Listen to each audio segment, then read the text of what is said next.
सभी को जय मसीह की। परमेश्वर के नाम की महिमा होने पाए कि फिर एक बार प्रभु ने हमें यह मौका प्रदान किया कि हम उसके उपस्थिति में आकर के परमेश्वर के वचन को मनन करेंगे। जिस प्रकार हम पिछले दिनों इफिसियों की पत्री को हम पढ़ रहे हैं और आज इफिसियों की पत्री उसका 6वां अध्याय का आखिरी भाग हम देखेंगे। 10वें आयत से लेकर के 24वें आयत तक को हम पढ़ेंगे और सीखेंगे। अभी तक जो हमने देखा है उस विषय को हम दोहराना चाहते हैं।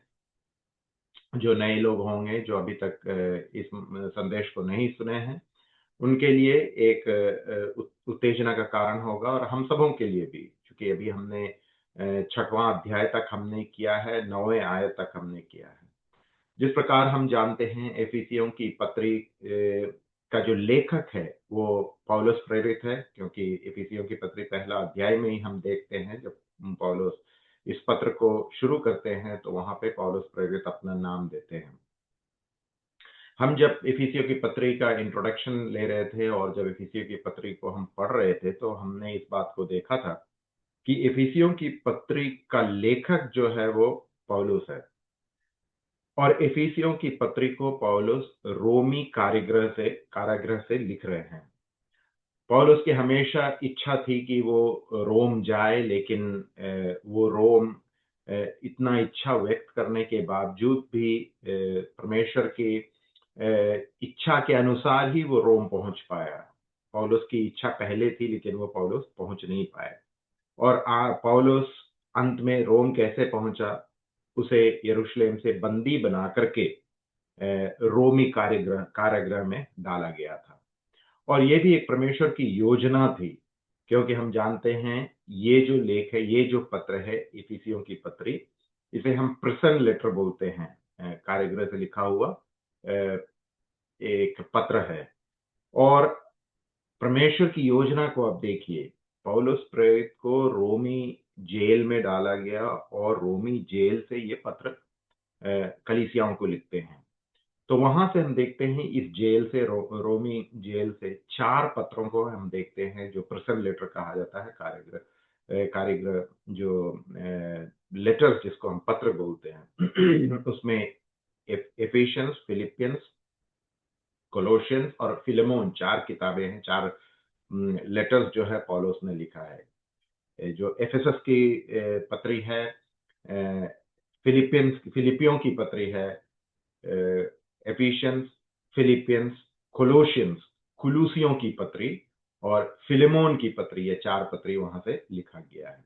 तो लेखक हम देख चुके हैं कि पौल है और ये जो पत्र है 6वां अध्याय में हम देखते हैं कि पत्रवाहक जो है एक व्यक्ति है जो पौलुस का एक शिष्य था और पौलुस ने उसे अपने हाथों द्वारा एफिसी की कलीसियाओं को वो पत्र पहुंचाने का आग्रह किया था। और टिकिकस करके एक व्यक्ति था, वो व्यक्ति ये पत्र को अपने हाथ में लेकर के एफिसी की कलीसिया के लोगों के पास वो अपने, जिस प्रकार आज के युग में कुरियर जिसको हम कहते हैं, वो खुद वो पत्र को हाथ में लेकर के वहां पे सौंपा था उस कलीसिया के लोगों को। तो हम 6वें अध्याय में उस व्यक्ति के बारे में हम देखेंगे कि ये व्यक्ति कौन था। इसके अलावा हमने देखा था कि ये जो इसका जो बैकग्राउंड में हमने देखा था, एफेसस शहर जो है बहुत ही व्यापार संबंधी एक शहर था, कॉमर्शियल हब जिसको हम कहते हैं, काफी धनवान शहर था। वहां मूर्ति पूजा बहुत ही अग्रसर थे। डायना देवी या आर्तेमिस देवी जिसको हम कहते हैं, लोग विश्वास करते थे कि स्वर्ग से नीचे आई हुई वो देवी है और लोग उसकी पूजा आराधना करते थे। और इनका जो ये देवी का जो मूर्ति था वहां एक बहुत बड़ा धंधा था। लोग ये मूर्ति बना करके बेचा करते थे, क्योंकि हर एक घर में इस देवी का मूर्ति हुआ करता था, क्योंकि लोग इस देवी की आराधना करते थे। पौलुस जो है, पौलुस अपोलोस के साथ और अकीला प्रिस्किला जो दंपति थे उनके साथ इस शहर में आकर के सुसमाचार प्रचार करते हैं और ये जो अंधविश्वासी लोग जो थे, मूर्ति पूजक लोग जो थे, उनके जीवन में एक परिवर्तन हुआ और वो प्रभु यीशु मसीह को ग्रहण किए। इसके कारण पौलुस के जीवन में बहुत ही ताड़ना है। लोग जो थे कि पौलुस को जान से मारने के लिए भी तैयार हो चुके थे, लेकिन प्रभु ने पौलुस को वहां पर भी नया जीवन दिया। किसी तरह की हानि पहुंचने पौलुस के जीवन में नहीं हुआ। और हम जब देखते हैं कि ये जो एफिसी के पत्री जो है, इसमें 6 अध्याय हमने देखा था, उसका 3 भाग है, 3 डिविजन हमने देखा था। पहला अध्याय, दूसरा अध्याय, तीसरा अध्याय पहला भाग है, चौथा और पांचवा अध्याय दूसरा भाग है, और छठा जो अध्याय जो हम आज कंक्लूड करेंगे वो तीसरा भाग है। तो बैकग्राउंड हमको समझना बहुत जरूरी है कि यहाँ के जो लोग थे वो मूर्ति पूजक लोग थे। मूर्ति पूजा को छोड़ करके वो प्रभु यीशु मसीह को ग्रहण किए। इस कलीसिया की जब स्थापना हुई थी, जिसमें पौलुस का बहुत बड़ा हाथ था, करीब 3 साल तक वहां पर रख करके वो बाइबल का अध्ययन लोगों को कराते थे। और उनका जो विषय जो था कि तुम अंधकार में हो, अंधकार से तुम ज्योति में आओ। तो प्रभु यीशु मसीह का जो सुसमाचार प्रचार किए थे, उस समय जो लोग थे, गैर यहूदी लोग ज्यादा थे। इसलिए इस कलीसिया में भी हम जब देखते हैं तो गैर यहूदी लोग ज्यादा है, यहूदी लोग कुछ ही लोग हैं।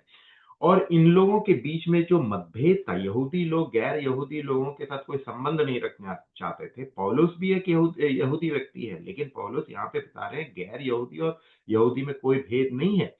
उसी बात को लेकर के वो बार बार अपने लेख में, अपने पत्र में वर्णन कर रहे हैं और एफिसी कलीसिया के विश्वासियों को बता रहे हैं, क्योंकि ज्यादातर लोग गैर यहूदी लोग थे और उन लोगों के मन में यहूदियों के प्रति जो वैर भाव था, क्योंकि यहूदी लोग उनको पास भी भटकने नहीं देते थे।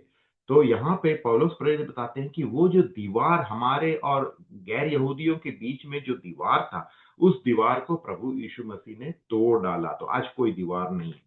तो एफिसियों की जो पत्री है, उसका जो मुख्य विषय क्या है? एक नया परिवार, ए न्यू फैमिली हैं? जो न्यू फैमिली की बात कर रहे हैं, नया परिवार की बात कर रहे हैं। इस परिवार में ना कोई यहूदी है, ना कोई गैर यहूदी है, एक ही परिवार है, वो मसीह का परिवार है। और यहाँ पे हमने ये भी बात को देखा था, पहले भाग में देखा था, पौलुस बार बार इस बात को दोहरा रहे थे कि ये एक रहस्य है, जो रहस्य प्रभु यीशु मसीह ने पौलुस को बताया। पुराने नियम के विश्वासियों को भी नहीं पता था, ये एक रहस्य था उन लोगों के लिए, लेकिन नए नियम के विश्वासियों के लिए अब ये रहस्य नहीं है। रहस्य का मतलब अभी तक जो बात हमें पता नहीं है, लेकिन पौलुस बता रहे हैं कि ये बात अब हमें पता हो चुकी है। तो ये जो रहस्य, मिस्ट्री मिस्ट्री बार बार हम देखते हैं, वो मिस्ट्री क्या था? वो कलीसिया था, जिस कलीसिया में प्रभु की देह है और प्रभु जो है, प्रभु यीशु मसीह सिर है। इस कलीसिया में, इस परिवार में हम एक हैं। विभिन्न अंग हैं, लेकिन हम एक हैं, ना कोई यहूदी ना कोई गैर यहूदी। इसलिए आपस में प्रेम से रहना है, वो कलीसिया का एक गुण विशेषता है। क्योंकि अलग अलग अंग हैं, अलग अलग विचार हो सकते हैं, लेकिन हमें मतभेद नहीं होना चाहिए, हमें एक साथ आना है। इस बात को बता रहे हैं। पहला, दूसरा, तीसरा अध्याय जो हमने देखा था, वहां पर विषय जो था, हमने देखा है कि एक विश्वासी, जब एक एक व्यक्ति जब मसीह यीशु को ग्रहण करता है, जब वो विश्वासी बन जाता है, तो उसे क्या प्राप्त होता है? उसका जो धन है, एक विश्वासी का धन क्या है? स्वर्गीय भंडार जो है, वो कहाँ है? स्वर्ग में है। हम लोग स्वर्गीय स्थानों में बैठाए हुए लोग हैं, क्योंकि प्रभु यीशु मसीह स्वर्ग में है, इसलिए हम भी कहाँ हैं? स्वर्ग में। हमारा धन जो है वो यहाँ नहीं है, स्वर्ग में है। तो एक विश्वासी, एक व्यक्ति प्रभु यीशु मसीह को ग्रहण करने से उसे क्या प्राप्त होता है? उसे स्वर्ग प्राप्त होता है। सिर्फ स्वर्ग में जितनी भी चीजें हैं, उसका हम उत्तराधिकारी हो जाते हैं। We are the inherited, we are the inheritance, right? प्रभु यीशु मसीह, चूंकि उस सारे चीज जो है प्रभु यीशु मसीह का है, और हम गोद लिए हुए बच्चे होने के कारण प्रभु यीशु मसीह के द्वारा जो भी प्रभु यीशु मसीह का है वो हमारा है। तो वेल्थ ऑफ ए बिलीवर। उसके बाद जो डॉक्ट्रिन है, पहला भाग है, उपदेश जो हम बोलते हैं, पौलुस के लिखने का स्टाइल है। पहला भाग, जो भी किताब है, चाहे आप रोमी ले लीजिए या कोई भी किताब ले लीजिए, पहला भाग जो है वो डॉक्ट्रिन है, उपदेश। उपदेश के बाद वो प्रायोगिक जीवन में हम उसे कैसे लागू करें। डॉक्ट्रिन का उद्देश्य यही है कि हम जब उस बात को समझ लेते हैं तो उसे अपने प्रायोगिक जीवन में हमें लाना है। तो पहला, दूसरा, तीसरा अध्याय डॉक्ट्रिन है, उपदेश है। उसके बाद हम देखते हैं प्रायोगिक जीवन में उस उपदेश को कैसे लागू किया जाता है। चौथा और पांचवा अध्याय जो हमने देखा है, वहां पे एक विश्वासी को, जो व्यक्ति मसीह को ग्रहण किया है, उसको इस दुनिया में कैसे व्यवहार करना चाहिए, अपने आप को कैसे इस दुनिया में आगे बढ़ाना है, हमारा चाल चलन, रहन सहन, हमारा वार्तालाप, हमारा व्यवहार, हमारा एक दूसरे के साथ जो वार्तालाप है, व्यवहार है, हम एक दूसरे को कैसे देखते हैं, हम कैसे दूसरे के साथ, हमारा संबंध कैसा होना चाहिए, इन बातों को वहां पे बताते हैं। 6वां अध्याय का पहला भाग में और 5वां अध्याय के आखिरी भाग में हम पिछले हफ्ते देखे थे, ये इन बातों को बताने के बाद वो प्रायोगिक जीवन में एक व्यक्ति का जीवन कैसा होना चाहिए, हमारा व्यक्तिगत जीवन, मसीही जीवन कैसा होना चाहिए, उसके बाद व्यक्तिगत के बाद वो पारिवारिक जीवन कैसा है कि मसीही परिवार कैसा होना चाहिए, एक पति पत्नी का संबंध कैसा होना चाहिए, एक परिवार में बच्चे का संबंध माता पिता के साथ कैसा होना चाहिए, माता पिता का संबंध बच्चों के साथ कैसा होना चाहिए, पूरा परिवार की बात कही गई है। उसके बाद हम देखते हैं एक सेवक और एक सेवक और मालिक के बीच का जो संबंध है, मालिक को अपने सेवक के साथ कैसे होना चाहिए, सेवक को अपने मालिक के साथ कैसे व्यवहार करना चाहिए।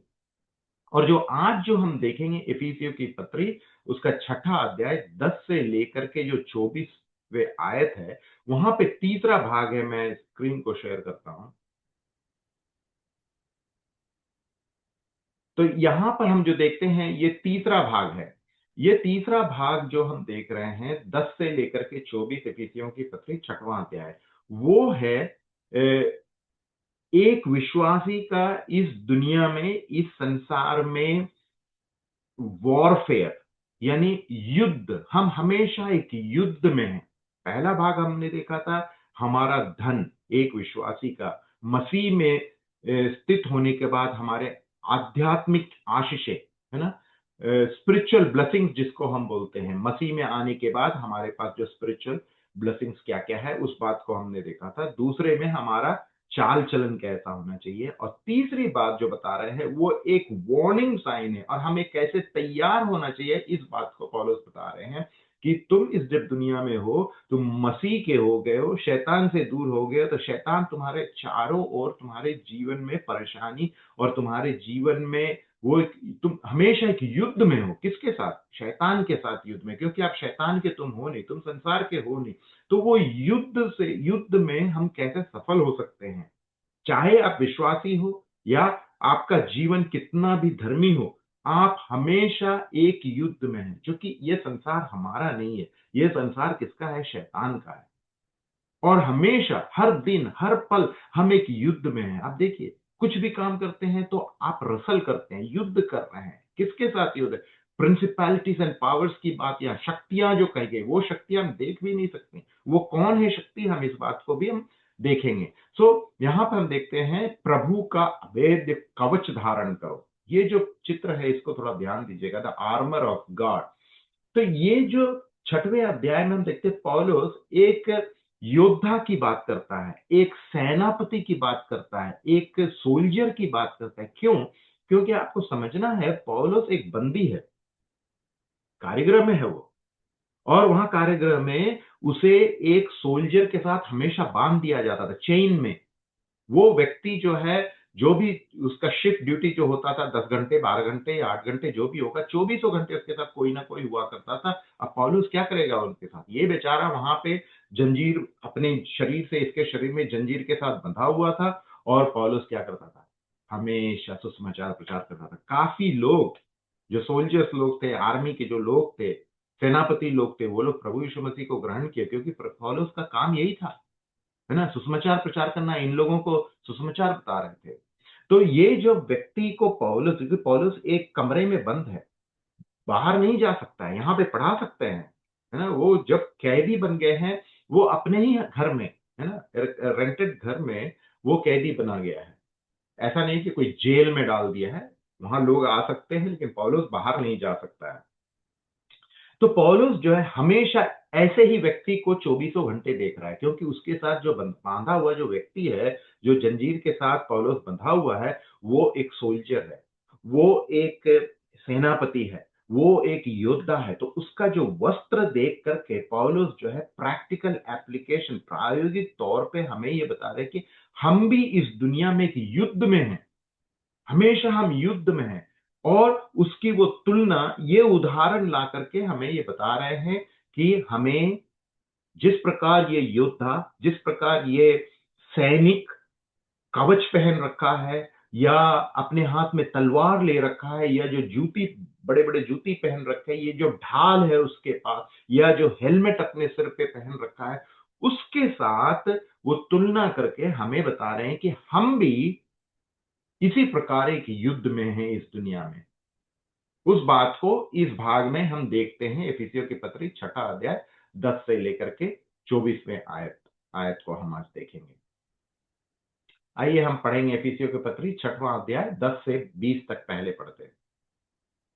मतलब यह कि प्रभु में स्थित होकर उसकी असीम शक्ति के साथ अपने आप को शक्तिशाली बनाओ। परमेश्वर के संपूर्ण कवच को धारण करो ताकि तुम शैतान की योजनाओं के सामने टिक सको, क्योंकि हमारा संघर्ष मनुष्यों से नहीं है, बल्कि शासकों, अधिकारियों, इस अंधकारपूर्ण युग की आकाशीय शक्तियों और अंबर की दुष्टात्मिक शक्तियों के साथ है। इस बात को ध्यान दीजिएगा, किसके साथ हमारा जो युद्ध है, यहां लिखा है मनुष्यों से नहीं है। 12वें आयत में शासकों से, अधिकारियों और इस अंधकारपूर्ण युग की आकाशीय शक्तियों, ये कौन है हम देखेंगे, और अंबर की दुष्टात्मिक शक्तियों के साथ है। हम इसे देख भी नहीं सकते हैं। 13वां है, इसलिए परमेश्वर के संपूर्ण कवच को धारण करो। किसका कवच? परमेश्वर का, ताकि जब बुरे दिन आए तो जो कुछ संभव है उसे कर चुकने के बाद तुम दृढ़ता पूर्वक अडिग रह सको। 14, सो अपनी कमर पर सत्य का फेंटा, अपनी कमर पर सत्य का फेंटा कसकर, धार्मिकता की झिलम पहनकर तथा पैरों में शांति के सुसमाचार सुनाने की तत्परता के जूते धारण करके तुम लोग अटल खड़े रहो। तो ये 14 और 15 में वो एक सैनिक जो है, एक जो बंदी की देखरेख करने वाला जो व्यक्ति है, वो उसका जो वेशभूषा है ऐसा ही है। और उसके साथ पौलुस जो है वो हमें सिखाने की कोशिश, उदाहरण लेकर के बता रहे हैं कैसे सत्य का फेंटा, बेल्ट जो वो पहन रखा है, धार्मिकता की झिलम, पैरों में शांति के सुसमाचार सुनाने की तत्परता के जूते धारण कर लो। 16वें आयत, इन सबसे बड़ी बात यह है कि विश्वास को ढाल के रूप में ले लो, फेथ, जिसके द्वारा तुम उन सभी जलते तीरों को बुझा सकोगे जो बलि के द्वारा छोड़े गए। 17, छुटकारे का शिरस्त्राण पहन लो और परमेश्वर के, ये जो चीज है, जो हेलमेट की बात करते हैं, शिरस्त्राण पहन लो और परमेश्वर के संदेश रूपी आत्मा की तलवार उठा लो। हर प्रकार की प्रार्थना और निवेदन सहित आत्मा की सत्यता से हर अवसर पर विनती करते रहो। इस लक्ष्य से सभी प्रकार का यत्न करते हुए सावधान रहो तथा सभी संतों के लिए प्रार्थना करो। 19 आयत, और मेरे लिए भी प्रार्थना करो कि मैं जब भी अपना मुख खोलूं मुझे एक सुसंदेश प्राप्त हो, ताकि निर्भयता के साथ सुसमाचार के रहस्यपूर्ण सत्य को प्रकट कर सकूं। इसी के लिए मैं जंजीरों में जकड़े हुए राजदूत के समान सेवा कर रहा हूं। प्रार्थना करो कि मैं जिस प्रकार मुझे बोलना चाहिए उसी प्रकार निर्भयता के साथ सुसमाचार का प्रवचन कर सकूं। मेरे प्रियजनों, यहाँ पे साफ रीति से पौलुस ये बता रहे हैं कि वो क्यों बंदी बना। प्रभु की योजना के अनुसार वो किसका बंदी है? वो रोमी साम्राज्य का बंदी नहीं है, रोमन गवर्नमेंट का बंदी नहीं है। वो बोल रहा है मैं किसका बंदी हूं? मैं प्रभु यीशु मसीह का बंदी हूं।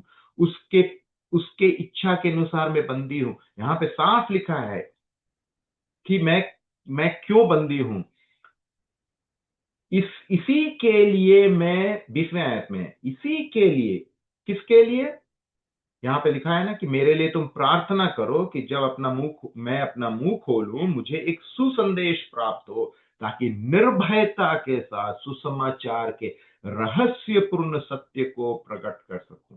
तो पौलुस प्रेरित साफ बता रहे हैं, इसी के लिए मैं जंजीरों में जकड़े हुए राजदूत के समान सेवा कर रहा हूं। तो विश्वासियों को बता रहे, तुम मेरे लिए दया मत खाओ, क्योंकि मैं परमेश्वर का राजदूत के समान सेवा कर रहा हूं। I am N ambassador of Christ.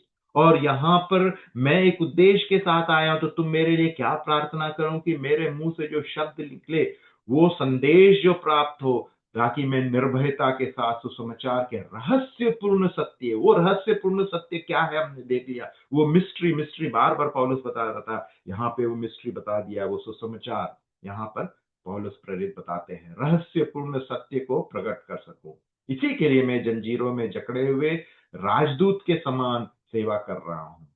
प्रार्थना करो कि मैं जिस प्रकार मुझे बोलना चाहिए उसी प्रकार निर्भयता के साथ सुसमाचार को प्रवचन कर सकूं। अब आप देखिए, हम और आप अगर बंदी बने हुए होते, जेल में होते, तो हम क्या लोगों को बोलते प्रार्थना करने के लिए कि जल्दी से हम यहां से अपने घर चले जाए, यहां से हमें निकालने के लिए तुम प्रार्थना करो। पौलुस एक बार भी ये बात को नहीं बोल रहा है, वो खुश है वहां पे। वो बोलता है मैं परमेश्वर का बंदी हूं और मैं यहां से सुसमाचार प्रचार कर सकता हूं। और काफी लोग प्रभु को ग्रहण किए। तो आप देखिए, पौलुस हमेशा रोम आना चाहता था, लेकिन वो खुद नहीं आ पाया। एक बंदी बन करके, बंदी गृह में, वो जेल में बैठ करके वहां सुसमाचार प्रचार किया। सारा घराना, कितने सैनिक लोगों के घराना, है ना, वहां पे हम वचन में हम पढ़ते हैं, उसका पूरा घराना उद्धार पाया, हम देखते हैं। तो हम एक युद्ध में हैं, है ना, we are in a warfare, जो स्पिरिचुअल वॉरफेयर, एक आत्मिक युद्ध। ये युद्ध क्या है, ये स्पिरिचुअल वॉरफेयर क्या है, तीसरा सेक्शन जो हम देख रहे थे, एक विश्वासी इस दुनिया में, we are in a spiritual warfare. हम हमेशा, हर क्षण, हर पल, हर दिन हम एक आत्मिक युद्ध में हैं, उसकी बात यहां पे कर रहा है। और इस आत्मिक युद्ध से हम कैसे विजय प्राप्त कर सकते हैं, हम इस युद्ध में कैसे विजय हो सकते हैं, इस बात को पौलुस हमें बता रहे हैं। और उस तैयारी के साथ, क्योंकि हम अपने शक्ति से इस युद्ध को हम जीत नहीं सकते, अपने काबिलियत से, अपने बुद्धि से हम इस युद्ध को जीत नहीं सकते, क्योंकि पौलुस ने जिस प्रकार बोला, हमारा ये जो आत्मिक युद्ध किसी एक व्यक्ति के, मनुष्य के साथ नहीं है।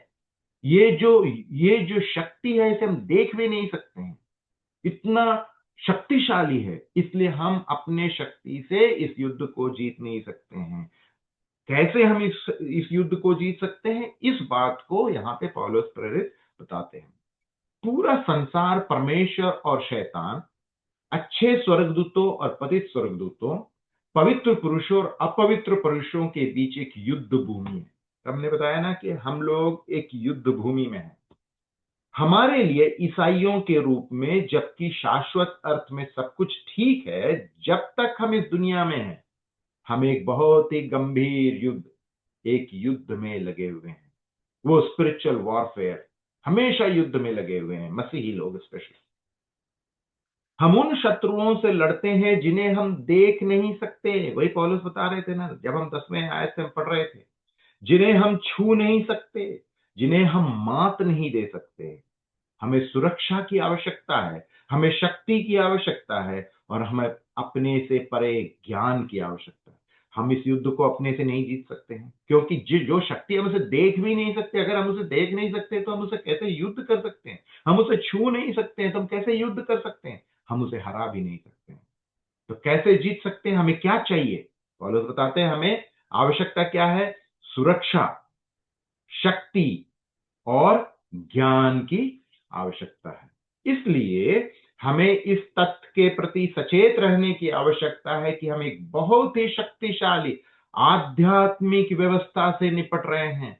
हमारा युद्ध किससे है, बहुत ही शक्तिशाली आध्यात्मिक व्यवस्था, जिसे सभी पतित स्वर्गदूतों में सबसे शक्तिशाली स्वयं लूसीफर, जो पहले भोर का पुत्र, अभिषिक्त करूब था, चलाता है, या कम से कम चलाने का प्रयास करता है। हमें यह नहीं सोचना चाहिए कि हम अपने शरीर में इस प्रकार की शक्ति का विरोध कर सकते हैं। लूसीफर की बात की, जो स्वर्ग में था, परमेश्वर के साथ था। तो आप देखिए, लूसीफर नीचे आ गया, रेबल्ड अगेंस्ट गॉड, विद्रोह किया था। तो हमारा युद्ध इन शक्तियों से है, स्वर्गीय शक्तियों। स्वर्ग में भी वहां पर शैतानी जो ताकतें हैं, शैतान का जो ताकत है, वो कोई छोटा मोटा ताकत नहीं है। यहाँ पे साफ यहाँ पे लिखा कि हम शक्तिशाली आध्यात्मिक व्यवस्था से निपट रहे हैं। किसे? सभी पतित स्वर्गदूतों में सबसे शक्तिशाली लूसीफर। हमें यह नहीं सोचना है कि हम अपने शरीर में इस प्रकार की शक्ति का विरोध कर सकते हैं। अपने बलबूते में तो हम कभी नहीं जीत सकते।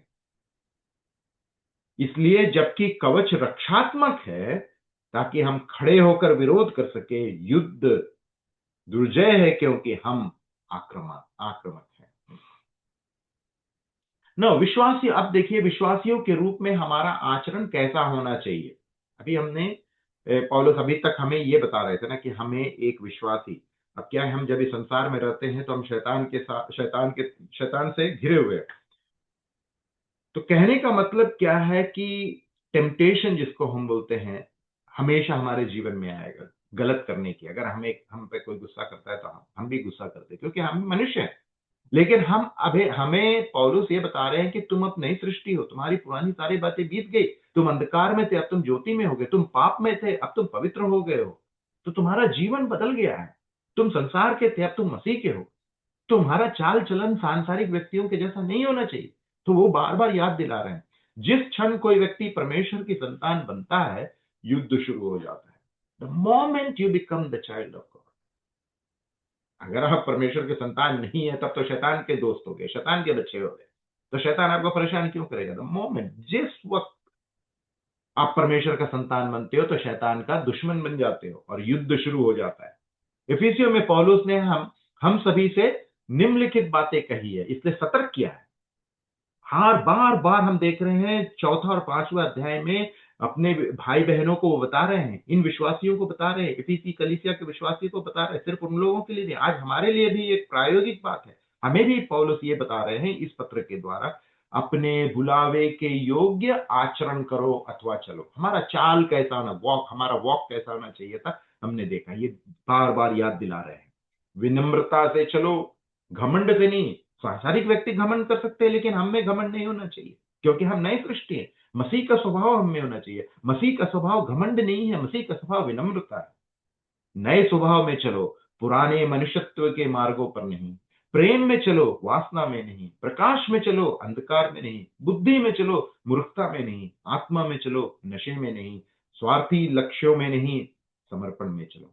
हम पिछले हफ्ते भी हमने देखा था, आत्मा में चलो, नशे में नहीं। नशा पी करके क्या होता है, आप नशा आपको कंट्रोल करता है, लेकिन आत्मा से अगर भरे होंगे, आत्मा में भरे होंगे तो आत्मा आपका नियंत्रण करता है और आत्मा हमेशा आपको सही रास्ते में ले जाता है। तो ये एक विश्वासी के रूप में हमारा आचरण ऐसा होना चाहिए। टेम्पटेशन दे, वो ऐसा कर रहा है, वो हमारे साथ गलत कर रहा है, हम भी गलत कर सकते हैं। लेकिन पौलुस बता रहे हैं कि नहीं, तुम वो पुरानी बातों को तुमने दफना दिया। तुम्हारे और वो अन्य जाति के बीच में क्या फर्क है? ये फर्क है, तुम अब नए स्वभाव में हो, तुम प्रेम में हो, तुम प्रकाश में हो, तुम बुद्धि में हो, तुम आत्मा में हो। अब युद्ध की तैयारी हम कैसे करें, ये बात को 10वें आयत में पौलुस प्रेरित बताते हैं। हम फिर एक बार पढ़ेंगे 10वां आयत, इफिसियों की पत्री 6ठा अध्याय 10वां आयत। मतलब यह है कि प्रभु में स्थित होकर उसकी असीम शक्ति के साथ अपने आप को शक्तिशाली बनाओ। हम अपने शक्ति से शैतान को कभी नहीं हरा सकते हैं, क्योंकि ये जैसे हमने पढ़ा कि ना हम अपनी आंखों से देख सकते हैं, ना उसे छू सकते। जिस चीज को हम देख ही नहीं सकते हम क्या युद्ध करेंगे? जिस चीज को हम छू नहीं सकते हैं उससे हम कैसे युद्ध करेंगे? अपने शक्ति से हम कभी भी ये युद्ध को नहीं, क्योंकि ये युद्ध जो है ये कोई साधारण युद्ध नहीं है, स्पिरिचुअल वॉरफेयर। तो पौलुस बता रहे हैं कि प्रभु में स्थित होकर उसकी असीम शक्ति, तुम्हारी नहीं, हमारी नहीं, उसकी शक्ति, उसकी असीम शक्ति के साथ अपने आप को शक्तिशाली बनाओ। हम कभी भी अपने बूते पर, अपने बल पे, हम कब कितना भी बुद्धिमान हो जाए, हम कभी ये युद्ध नहीं जीत पाएंगे। क्योंकि परमेश्वर, प्रभु यीशु मसीह ने खुद बोला, ये युद्ध तुम्हारा नहीं है। The war, the battle is not yours. This battle belongs to me. ये मेरा युद्ध है, ये तुम्हारा युद्ध नहीं है। प्रभु यीशु मसीह ने बोला, The battle belongs to me. इसलिए मुझ पे ये समर्पण, मुझ पे ये भरोसा रखो। हम अपने बूते में ये बैटल, ये युद्ध कभी नहीं जीत पाएंगे, लेकिन अगर प्रभु यीशु मसीह हमारे हाथों को पकड़ रखा है और हम युद्ध करेंगे तो हम वो युद्ध जरूर जीत जाएंगे। तो प्रभु में स्थित होकर उसकी असीम शक्ति के साथ अपने आप को शक्तिशाली बनाओ, क्योंकि हम जानते हैं प्रभु यीशु मसीह जब इस दुनिया में थे, शैतान आकर के जो टेम्पटेशन उनके जीवन में, जो लालच लोभ ला करके दिए थे, बोले तुम मुझे दंडवत करोगे तो सारा संसार तुमको दे दूंगा, कभी भी प्रभु यीशु मसीह उसका जवाब नहीं दिया। वचन ये कहता है, वचन में ये लिखा हुआ है, एज इट इज रिटन, हमेशा वचन से, he fought with the word, वचन से युद्ध करना है। और ये वचन क्या है? ये वचन परमेश्वर है, ये वचन प्रभु यीशु मसीह है। हम अपने शक्ति से कभी नहीं जीत सकते हैं, बल्कि वचन के द्वारा, परमेश्वर का जो वचन है, प्रभु यीशु मसीह ने हमें ये दिखाया है। हमें प्रभु में और उनकी शक्ति के बल पर दृढ़ होने के लिए बुलाया गया है, ये जानते हुए कि हमारे पास स्वयं में शक्ति नहीं है, हमें उनमें विश्राम करना है। जब साउल ने दाऊद को अपना कवच दिया तो दाऊद ने उसे अस्वीकार कर दिया, क्योंकि वह जानता था कि गोलियत के साथ वह जो युद्ध लड़ने जा रहा है वो पत्थर और गोफान से कभी नहीं जीत सकता है, लेकिन वह जानता था कि परमेश्वर युद्ध लड़ेगा और उसे जीतेगा। हम डेविड और गोलियत के, हम ये बार बार हम कहानी सुनते हैं, उसके पास एक स्टोन और एक स्लिंग था, बस उसी से वो युद्ध किया। सॉल ने उसको बोला कि मेरा तुम जो आर्मर जो था वो भाला वाला लेकर के जाओ, लेकिन वो बोला नहीं नहीं नहीं, मेरे पास जो ये छोटा सा एक पत्थर है और गोफन है, इसी से मैं युद्ध लड़ूंगा, क्योंकि वो जानता था कि मैं युद्ध नहीं लड़ूंगा, प्रभु मेरे लिए युद्ध लड़ेगा। फिलिपियों की पत्री 4:13 में लिखा है, मैं मसीह में सब कुछ कर सकता हूं जो मुझे सामर्थ्य देता है। तुम पर ऐसी कोई परीक्षा नहीं आती जो मनुष्य के लिए सामान्य ना हो। परमेश्वर विश्वास योग्य है, जो तुम्हें तुम्हारी सामर्थ से अधिक परीक्षा में नहीं पड़ने देगा, परंतु परीक्षा के साथ साथ निकास का मार्ग भी निकालेगा। जो व्यक्ति परीक्षा में हमें डाल दिया वही व्यक्ति है हमें रास्ता भी दिखाएगा। 1 कुरिन्थियों 10:13, प्रभु ने क्रूस पर विजय प्राप्त की। प्रभु ने पवित्र आत्मा मसीह की आत्मा की उपस्थिति में हमारे हृदय में निवास किया है, और जो भी सामर्थ है वह यही सामर्थ है जिसने यीशु को मृतकों में से जिलाया था। तो प्रभु यीशु मसीह विजय है, वो विजय है, ही इज विक्टोरियस। चूंकि प्रभु यीशु मसीह मृत्यु को विजय प्राप्त किया है, पाप पर विजय प्राप्त किया है, तीसरे दिन वो जी उठा, ही इज विक्टोरियस। चूंकि प्रभु यीशु मसीह विजय है, हम भी विजय हैं, क्योंकि प्रभु यीशु मसीह से शैतान को हराए, हम भी शैतान को हरा सकते हैं, लेकिन अपनी काबिलियत से नहीं, प्रभु यीशु मसीह की काबिलियत। तो परमेश्वर का कवच 11वां आयत में और 13वें आयत में पढ़ते हैं, परमेश्वर के संपूर्ण कवच को धारण करो। सबसे पहली बात, किसका कवच धारण करना है? परमेश्वर का। कितना कवच धारण करना है? 10%, 20%, 10%, 20%? संपूर्ण, ताकि तुम शैतान की योजना के सामने टिक सको। 13वां आयत, इसलिए परमेश्वर के संपूर्ण कवच को धारण करो। किस लिए? ताकि जब बुरे दिन आए तो जो कुछ संभव है उसे कर चुकने के बाद तुम दृढ़ता पूर्वक अडिग रह सको। हम देखेंगे कौन ये बुरे दिन क्या है। तो परमेश्वर का कवच केवल रक्षा के लिए नहीं, बल्कि यह एक विजय जीवन जीने की एक व्यापक व्यवस्था है, ए विक्टोरियस लाइफ। एक विजय जीवन जीने के लिए जो दवाई जिसको हम बोलते हैं, जिसका की जिसको बोलते हैं, जिसकी जो चाबी है, वो क्या है? परमेश्वर का कवच, जो है केवल रक्षा के लिए नहीं बल्कि एक विजय जीवन के लिए। हम देखेंगे ये क्या है। यह आपके विश्वास में दृढ़ रहना, शैतान का विरोध करना और पृथ्वी पर परमेश्वर के राज्य को आगे बढ़ाना है। परमेश्वर की कवच प्रदान करता है, लेकिन हमें, परमेश्वर ही कवच प्रदान करता है, लेकिन हमें इसे हमेशा और पूरी तरह से धारण करना होगा। कवच तो परमेश्वर ने दिया, द आर्मर, जो फुल आर्मर हमें कहा गया, थोड़ा नहीं, पार्ट नहीं, एक भाग नहीं, पूर्ण संपूर्ण कवच को धारण करो। हमें कहा गया है कि तुम धारण करो। तो कवच किसका है? कवच परमेश्वर का है, लेकिन धारण करना हमें होगा। परमेश्वर आकर के कवच हमारे ऊपर नहीं डालेगा, जोर जबरदस्ती नहीं करेगा, वो हमारा काम है। खाना हमें खाना होगा। कवच तो तैयार है, वो परमेश्वर का कवच है, वो रेडी है। वो पहले से तैयार करके रखा है, लेकिन हमें अपने हाथों से उस कवच को पहनना होगा।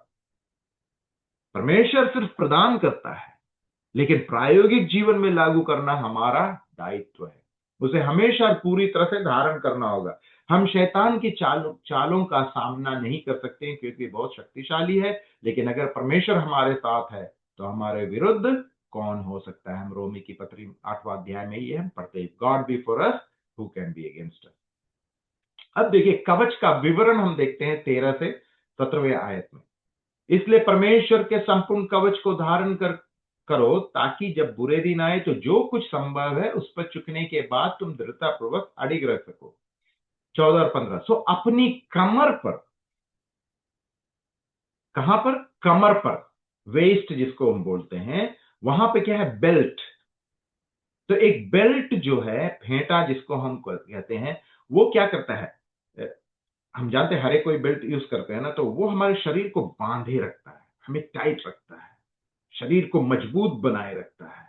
तो अपनी कमर पर कैसा बेल्ट पहनने को कहा है? कैसा फेंटा? सत्य का, बेल्ट ऑफ ट्रूथ, उसे कसना है। और धार्मिकता की झीलम पहनकर तथा पैरों में शांति के सुसमाचार सुनाने की तत्परता के जूते धारण करके तुम लोग अटल खड़े रहो। इन सबसे बड़ी बात यह है कि विश्वास को ढाल के रूप में ले लो, जिसके द्वारा तुम उन सभी जलते तीरों को बुझा सकोगे जो विधि के द्वारा छोड़े गए हैं। छुटकारे का शिस्त्रान पहन लो और परमेश्वर के संदेश रूपी आत्मा की तलवार उठा लो। ये पिक्चर देखने के बाद हमें ज्यादा समझ में आता है। ये हेलमेट जो बोल रहा है सिर के ऊपर में, हेलमेट ऑफ साल्वेशन, 17वें आयत में हम पढ़ते हैं। उसके बाद यहां पर हम देखते हैं ब्रेस्ट प्लेट ऑफ राइचियसनेस, ये है बेल्ट जिसको हम बोलते हैं बेल्ट ऑफ ट्रूथ, ये है तलवार जो सोर्ड ऑफ द स्पिरिट। फिर ये जो है शील्ड, ये शील्ड तिकोना भी होता है।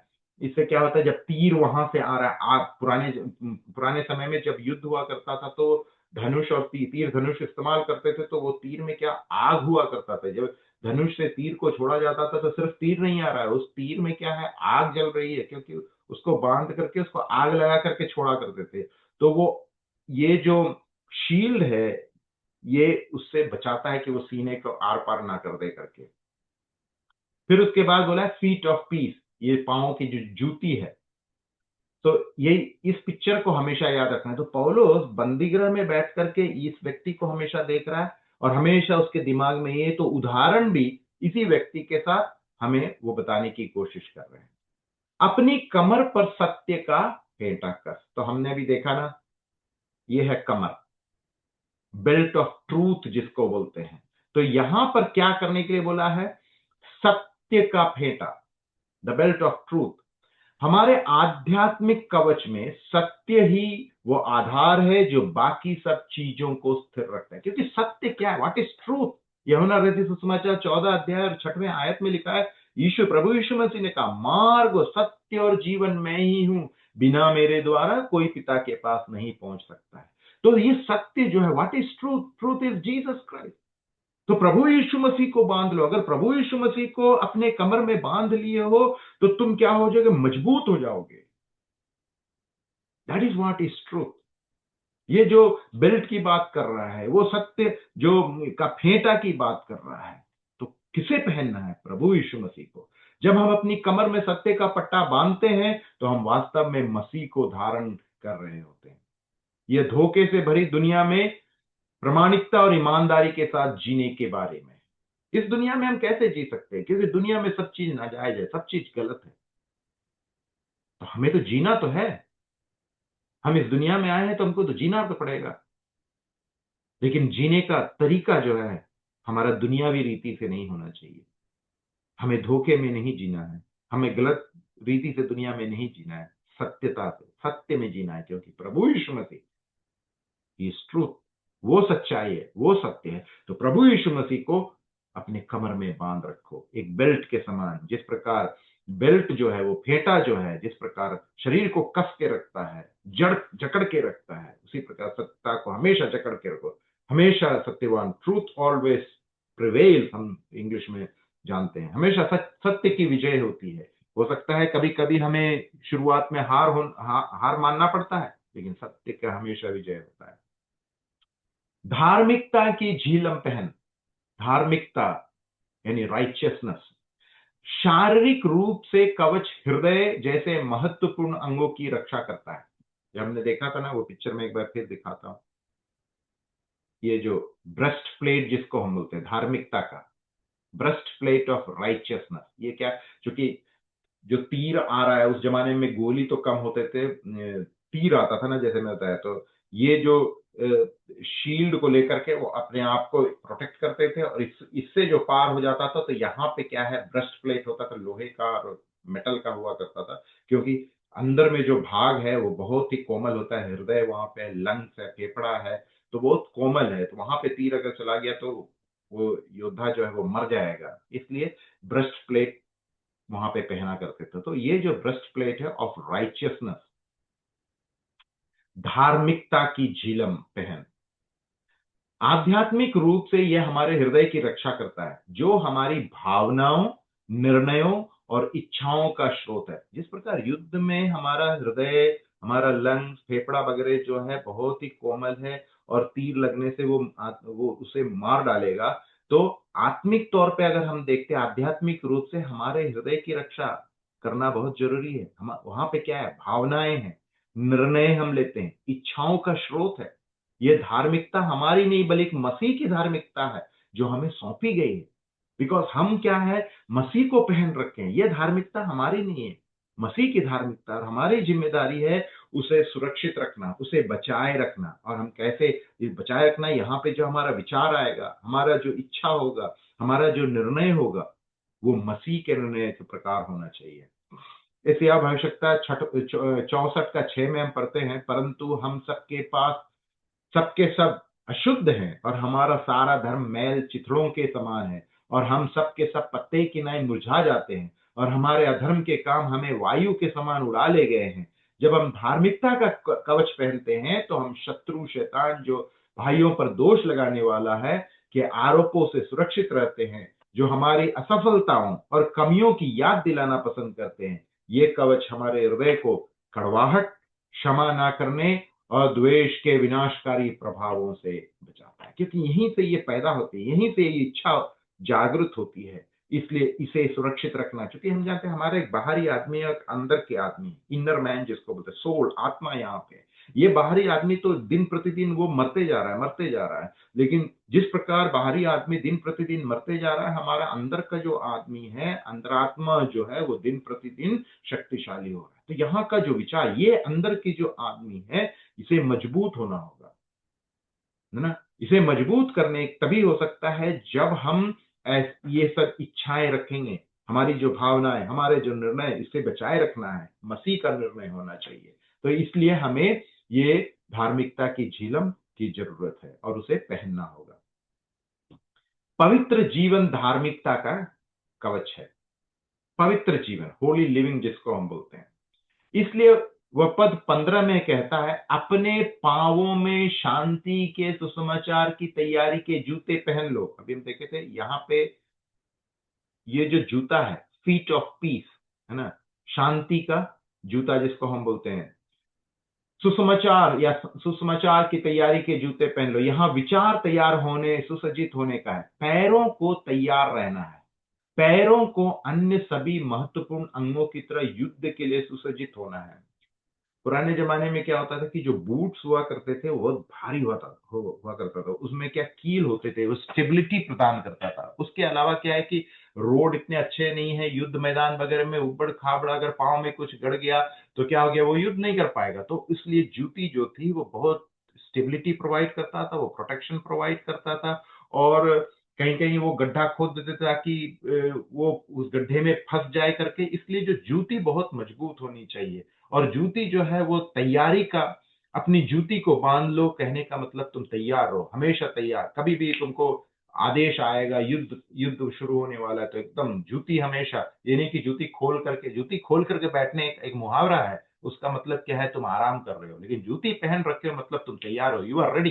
कभी भी तुम्हारे पास वो संदेश आएगा और तुम उठ करके तैयार भाग जाओगे, युद्ध के लिए तुम जाओगे, युद्ध मैदान में।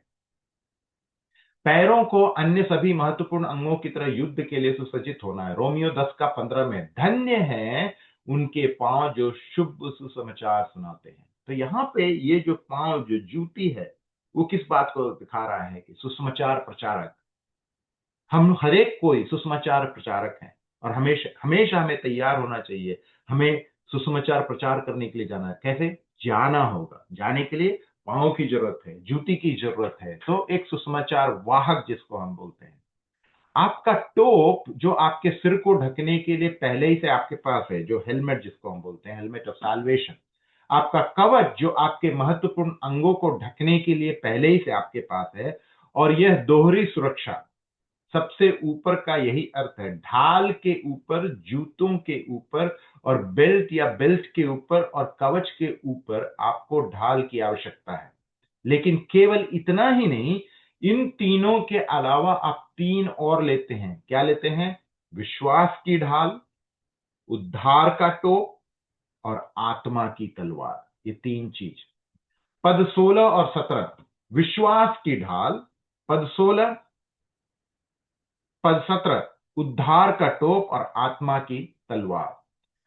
तो आपके पास तीन टुकड़े हैं जो पहले से ही लगे हुए हैं, फिर तीनों और जोड़े गए। एक सैनिक ने अपने बेल्ट पहन लिए, सैनिक युद्ध के लिए तैयार है, उसने अपने छाती की कवच पहनी हुई है, उसने अपने जूते पहने हुए हैं, शायद यह अभी भी आराम कर रहा है, लेकिन जैसे ही युद्ध शुरू होता है वो अपनी ढाल उठाता है, अपना हेलमेट पहनता है और अपनी तलवार उठा लेता है।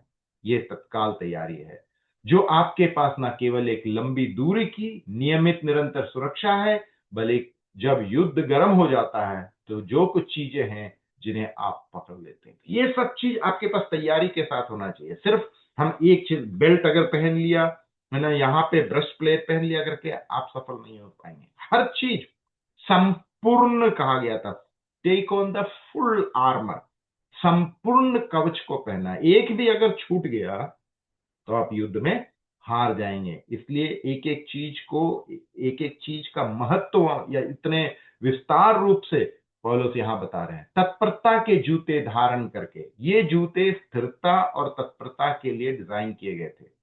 हमारी आध्यात्मिक लड़ाइयों में शांति का सुसमाचार स्थिरता और तत्परता प्रदान करता है। यह शांति केवल संघर्ष का अभाव नहीं, बल्कि यह गहरी स्थायी शांति है जो मसीह के माध्यम से परमेश्वर के साथ मेल मिलाप से आती है। रोमी 5:1। इसलिए विश्वास से धर्मी ठहराए जाने पर हम अपने प्रभु यीशु मसीह के माध्यम से परमेश्वर के साथ शांति रखते हैं। शांति के सुसमाचार के जूते हमें संघर्ष की दुनिया में शांति लाने के लिए दूसरों तक यह सुसमाचार पहुंचाने के लिए तैयार करते हैं। इन जूतों को पहनने का अर्थ है हर दिन परमेश्वर की शांति की वास्तविकता में जीना। परमेश्वर की शांति, पीस ऑफ गॉड, और हम उस शांति के दूत, शांति के दूत वाहक हैं, मैसेंजर्स ऑफ पीस। विश्वास को ढाल, विश्वास है ना, फेथ, फेथ। हमारा विश्वास केवल हमलों से बचाव ही नहीं करता, यह परमेश्वर के राज्य को आगे बढ़ाने के बारे में भी है। तो विश्वास क्या है? Faith, what is faith? मैं उस पिक्चर को फिर एक बार दिखाता हूं, तब समझ में आएगा। शील्ड ऑफ फेथ, है ना। तो यह विश्वास क्या है, इस बात को हम देखेंगे। इब्रानी की किताब में हम पढ़ते हैं विश्वास के बारे में। इब्रानी 11:1, अब विश्वास आशा की हुई वस्तुओं का निश्चय और अनदेखी वस्तुओं का प्रमाण। अगर हम किसी चीज को देख सकते हैं तो फिर वो विश्वास नहीं हुआ ना। जिस चीज को हम नहीं देख सकते हैं, उस पर भरोसा करते हैं, वो है विश्वास। हम परमेश्वर को अपनी आंखों से देख नहीं सकते हैं, अंतरात्मिक आंखों से देखते हैं और विश्वास करते हैं। यह विश्वास दुष्ट के जलते हुए वाणों, अर्थात हम पर आक्रमण करने वाले संदेहों, भय और प्रलोभन से हमारी ढाल है। किस चीज से ढाल है? दुष्ट के जलते हुए वाणों, अर्थात हम पर आक्रमण करने वाले कौन कौन सी चीज है? संदेह, भय और प्रलोभन से हमारी ढाल करता है। मत्ती रचित सुसमाचार 19:26 में पढ़ते हैं, परंतु यीशु ने उन्हें देखकर कहा, मनुष्यों से तो यह नहीं हो सकता, परंतु परमेश्वर से सब कुछ हो सकता है। हम परमेश्वर को इस आंखों से नहीं देख सकते। फेथ, हमें ये विश्वास करना होगा कि परमेश्वर से सब कुछ हो सकता है। इब्रानी की किताब में हम देखते हैं मैन ऑफ फेथ, अब्राहम की बात करते हैं। वो जिस देश को देखा नहीं, लेकिन वो विश्वास के द्वारा, बाई फेथ ही, वो हमेशा इस दुनिया में जो अपने जीवन को व्यतीत किया, हमेशा स्वर्ग की ओर अपना दृष्टि रख करके अपने जीवन को बिताया, और तीर्थ यात्री के समान इस दुनिया में। नूह की बात करते हैं, विश्वास के साथ उसने नाव को बनाया। जब परमेश्वर ने बोला कि बाढ़ से तहस नहस हो जाएगा, सारे संसार को हम बर्बाद कर देंगे, और नूह जो है वो कभी बाढ़ देखा नहीं, कभी बारिश हुआ ही नहीं है, लेकिन विश्वास की ढाल न केवल हमें शत्रुओं के आक्रमण से बचाती है, बल्कि यह हमें अपने जीवन के लिए परमेश्वर के उद्देश्यों से साहसपूर्वक आगे बढ़ाने की शक्ति भी प्रदान करती है। उद्धार का हेलमेट, जो सिर के ऊपर में हेलमेट और साल्वेशन, हेलमेट सिर की सुरक्षा करता है, लेकिन आध्यात्मिक रूप से उद्धार का हेलमेट हमारे मन की रक्षा करता है। सिर जो है पूरा, यहां से नर्वस सिस्टम जो है, पूरा ब्रेन जो हमारा कंट्रोल करता है, ये बहुत ही महत्वपूर्ण चीज है। इसलिए जब गाड़ी चलाते हैं तो हेलमेट होता है। कुछ भी वर्क जो बड़े बड़े कंस्ट्रक्शन करते हैं, मकान बनाते हैं, वो लोग हमेशा हेलमेट पहनते हैं, क्योंकि सिर तो बहुत कोमल है, उसके अंदर की कोई भी चीज खराब हो गई तो पूरा शरीर बेकार हो जाता है। इसलिए वहां हेलमेट की आवश्यकता है। तो हमारे आत्मिक रूप से क्या है, यहाँ पे लिखा है उद्धार का हेलमेट हमारे मन की रक्षा करता है। वह युद्ध भूमि जहां हमारे कई आध्यात्मिक संघर्ष होते हैं, यह हेलमेट हमारे उद्धार के आश्वासन का प्रतीक है। यह हेलमेट हमारे उद्धार के आश्वासन का प्रतीक है। यह विश्वासपूर्ण ज्ञान की हम मसीह में विश्वास के माध्यम से अनुग्रह से बचाए गए। यह हमें हमारे उद्धार और मसीह में हमारी पहचान के बारे में संदेह से बचाता है। रोमी 8:38 और 39, क्योंकि मैं निश्चय जानता हूं कि ना मृत्यु, न जीवन, न स्वर्गदूत, ना प्रधानताएं, ना शक्तियां, ना वर्तमान, ना भविष्य, ना ऊंचाई, ना गहराई, ना कोई और सृष्टि हमें परमेश्वर के प्रेम से जो हमारे प्रभु यीशु मसीह में अलग कर सकेगा। उद्धार का हेलमेट पहनने का अर्थ है मसीह में अपनी नई पहचान की वास्तविकता में जीना। उद्धार का हेलमेट ना केवल हमारे मन की रक्षा करता है, यह हमारी सोच को रूपांतरित करता है, उसे मसीह के मन के साथ संरेखित करता है। उद्धार का हेलमेट भविष्य के उद्धार की हमारी आशा का भी प्रतिनिधित्व करता है। वह गौरवशाली भविष्य जो मसीह के साथ अनंत काल में हमारा इंतजार कर रहा है। यह आशा हमें परीक्षाओं से गुजरने की शक्ति देता है, यह जानते हुए कि हमारी वर्तमान कष्ट उस महिमा के सामने तुलनीय नहीं जो हम में प्रकट होगी। रोमी 8:18 में पढ़ते हैं, क्योंकि मैं समझता हूं कि इस समय के दुख उस महिमा के सामने जो हम पर प्रकट होने वाली कुछ भी नहीं। इटर्निटी की बात कर रहे हैं यहाँ का जो कष्ट है, पौलुस बोलता है कि मेरा ये जो कष्ट है ये कुछ नहीं है। अभी वो बंदी बना हुआ है, वो कभी बोला भी नहीं कि मेरे लिए तुम प्रार्थना करो बंदीगृह से निकलने के लिए। बोला हम जब यहाँ का कष्ट को हम सह रहे हैं, सोचते हैं, तो ये तो कुछ नहीं है, क्योंकि हम वहां के लिए तैयार है। वहां की खुशी के बारे में जब हम सोचते हैं तो ये कष्ट कुछ नहीं है। ये हमें विजेताओं से भी बढ़कर जीवन जीने की अनुमति देता है। ये हमें याद दिलाता है कि मसीह में हमने परम विजय प्राप्त कर ली है। रोमी 8:37, इन सब बातों में हम उसके द्वारा जिसने हमसे प्रेम किया है जयवंत से भी बढ़कर। आत्मा की तलवार, आत्मा का तलवार क्या है? The sword of the spirit, यह परमेश्वर का वचन है। अभी देखिए, बेल्ट को जो था वो हम बांधते हैं, ऐसे हम बांध रहे हैं, यानी बेल्ट जो है हमें बांध रहा है। बेसिकली हम बेल्ट बांध दिया तो बेल्ट जो है हमको पकड़े रखा है, हमें मजबूती देता है, हमें इंटैक्ट रखता है। लेकिन सोर्ड हम पकड़ते हैं। बेल्ट हमें पकड़ता है, लेकिन सोर्ड जो है, तलवार जो है, हम पकड़ रहे हैं, आत्मा की तलवार। यह परमेश्वर का वचन है, the sword of the spirit. हम जानते हैं परमेश्वर का वचन क्या है? दो धारी तलवार है। तो यहां जो तलवार की बात कर रहा है, यह क्या है? तलवार, तलवार परमेश्वर का वचन है। यह तलवार लोगों पर आक्रमण करने के लिए नहीं, बल्कि झूठ को चिराने, प्रलोभनों को परास्त करने और संसार में परमेश्वर के सत्य को फैलाने के लिए। यीशु ने हमें यह शक्ति तक दिखाई जब स्वयं जंगल में शैतान ने उन्हें परीक्षा में डाल दिया। शैतान के प्रत्येक प्रलोभन का उत्तर उन्होंने यह क्या कहा, यह लिखा है ना, परमेश्वर के वचन में ऐसा लिखा है। इसके बाद पवित्र शास्त्र का वचन आता है, मत्ती 4:1-11 हम पढ़ते हैं इस बात को।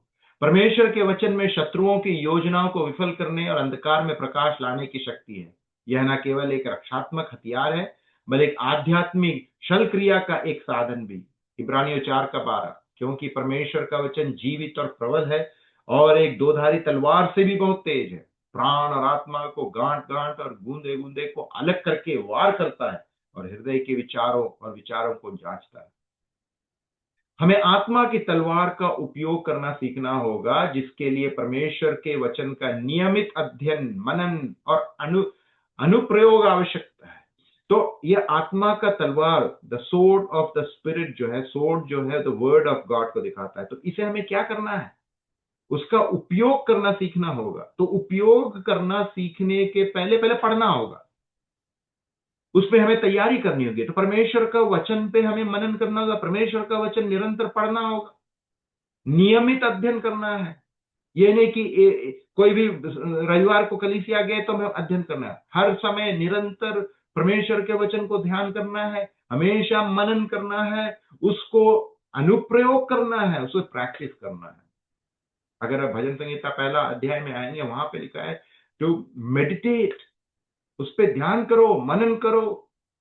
मनन करने का मतलब क्या है, जिस प्रकार गाय क्या करती है, वो घास को खा करके चिबाते रहते हैं, वो चिबा करके जो अंतिम रस भी उसका ले लेते हैं, फिर उसके पेट के अंदर से ढकार मार करके ऊपर ला करके चबाते, उसको कहते हैं मेडिटेशन, उसको कहते हैं मनन। परमेश्वर को वचन को निरंतर अपने मन में डाले रहो, अपने शरीर में ले जाओ, और जहां भी हम गाड़ी चला रहे हैं, काम कर रहे हैं, उसको मनन करते रहो, उसको अपने शरीर, अपने सिर पे लाओ, अपने दिमाग में लाओ और हमेशा ध्यान करते रहो।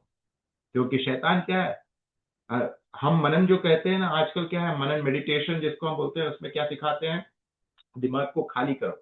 दिमाग को खाली करो तो क्या होगा, खाली दिमाग शैतान का दिमाग, शैतान प्रवेश कर जाएगा। लेकिन परमेश्वर का वचन होता है खाली मत करो, अपने खाली दिमाग को परमेश्वर के वचन से भर डालो, ताकि शैतान का कोई भी वास वहां पे नहीं होगा। यह तलवार सुनने वालों में दृढ़ विश्वास, उपचार और परिवर्तन भी लाती है। भजन संहिता 119:11 में लिखा है, मैंने तेरे वचन को अपने हृदय में रखा कि मैं तेरे विरुद्ध पाप ना करूं। अगर परमेश्वर का वचन हमारे साथ हमेशा है तो हम शायद ही पाप करें। यह एक ऐसी तलवार है जो घाव करती है, काटती है ताकि आराम मिले और टूट कर बनती है। कितनी अच्छी बात है, घाव भरने के लिए घाव करती है, काटती है ताकि आराम मिले और टूट कर बनती है। आध्यात्मिक कवच क्या क्या हमने देखा, सत्य, 14वें आयत में हमने देखा था ट्रूथ, जिसको बोलते उसका पहला भाग, इसलिए सत्य से अपनी कमर कसकर खड़े रखो। 14 का दूसरा भाग में धार्मिकता का कवच पहने रखो। 15वें आयत में सुसमाचार, अपने पैरों में शांति के सुसमाचार की तैयारी के जूते पहनो। 16वें आयत में विश्वास, सबसे बढ़कर विश्वास की ढाल धारण करो। 17 का पहला भाग में मुक्ति और मुक्ति का टोप धारण करो। 17 का दूसरा भाग वचन और आत्मा की तलवार। और 19 में हम पढ़ते हैं प्रार्थना।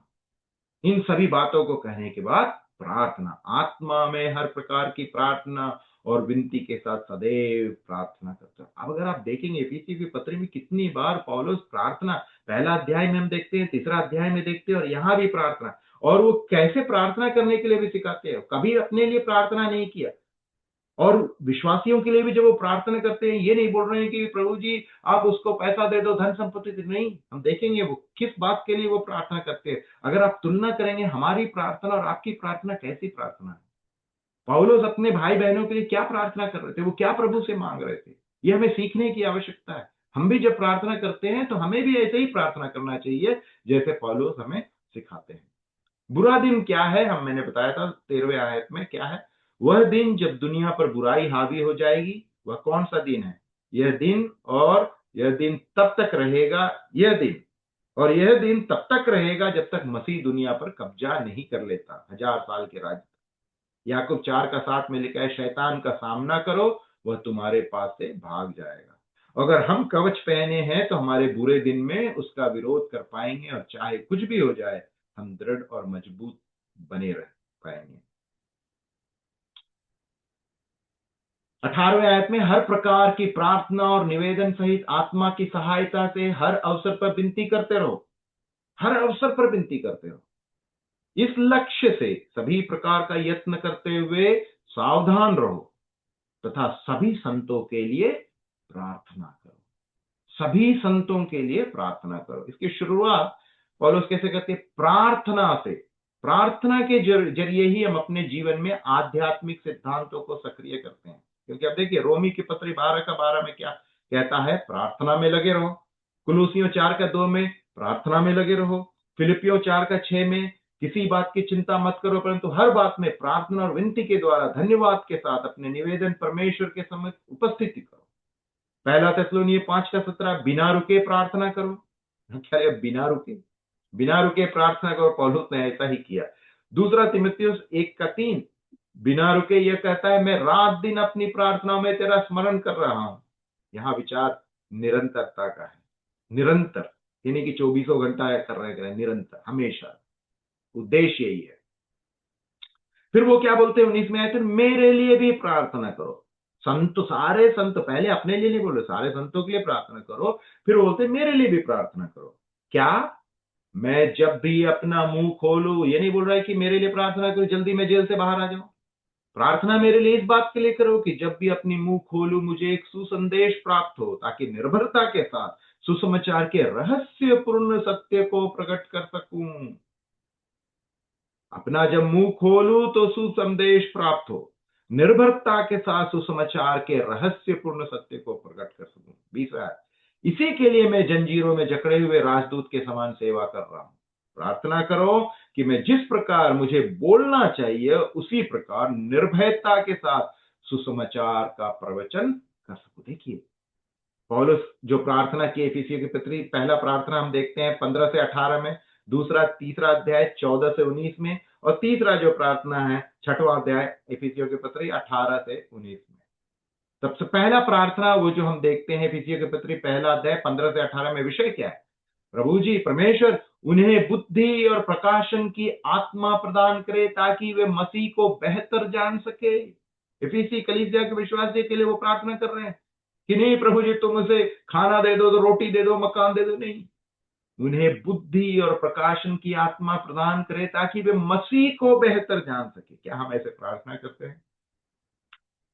इफिसियों के तीसरा अध्याय 14 से 19 में, मसीह उनके हृदय में वास करे और उनमें मसीह के बारे में बोलने की शक्ति हो, to preach Christ, the boldness of heart. और इफिसी की पत्री 6 अध्याय 18-19 में विषय क्या है? प्रभु के लोगों के लिए प्रार्थना करते रहो। क्या हम प्रभु के लोगों के लिए प्रार्थना करते हैं? कभी कोई अपने परिवार के लिए प्रार्थना करते हैं, अपने विषय के लिए प्रार्थना करते हैं? क्या प्रभु के लोगों के लिए प्रार्थना करते हैं? पौलुस बाद में बोल रहा है मेरे लिए प्रार्थना करो, वो पहले सभी संतों के लिए प्रार्थना करो।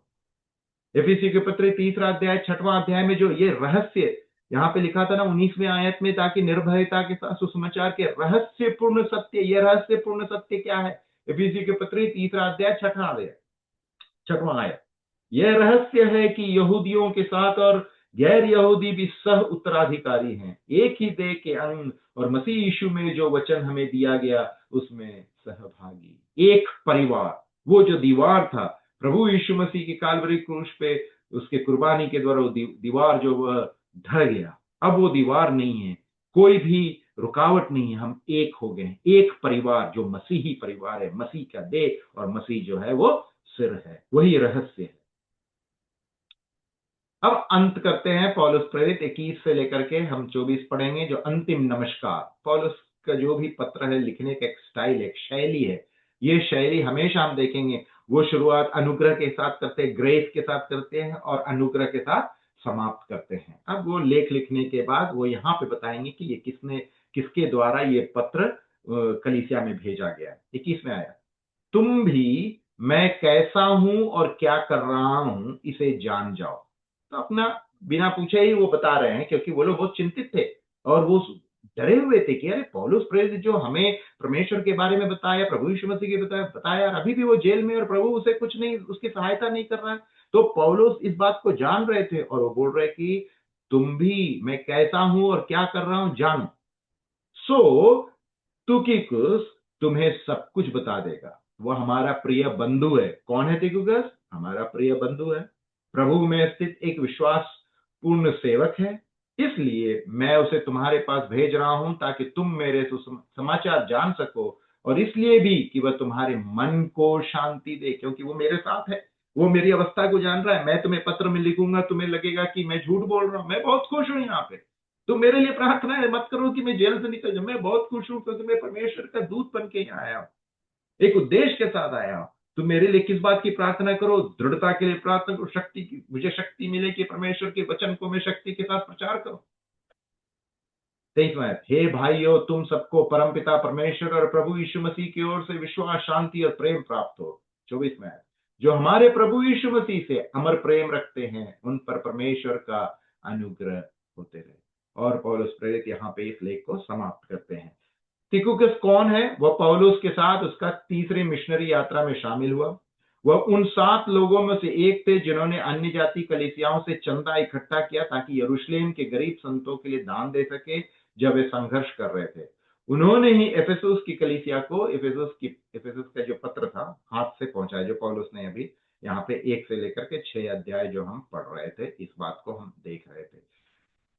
मेरे प्रियजनों, ये जो पत्री है हमारे प्रायोगिक जीवन के लिए कितना महत्वपूर्ण है, हमारे आत्मिक जीवन के लिए, हमारे कलीसियाई जीवन के लिए, मसीह के साथ हमारा जो संबंध है, हम कौन हैं, हमारी पुरानी अवस्था क्या थी, हम प्रभु यीशु मसीह में नए सृष्टि है, हमारी क्या अवस्था है, हमें कैसे जीना है, हमें इस दुनिया में किस प्रकार से व्यवहार करना है, हमारा चाल चलन कैसा होना चाहिए, हम कौन हैं, हमारा धन कहाँ है, और हम जो युद्ध है, निरंतर युद्ध में है ना, ये स्पिरिचुअल वॉरफेयर में हम कैसे विजय हो सकते हैं, हमें कैसे युद्ध करना चाहिए, ये सब हमारे लिए कितना प्रयोजन है, क्योंकि हम आज की स्थिति में ऐसे ही हम जूझ रहे हैं।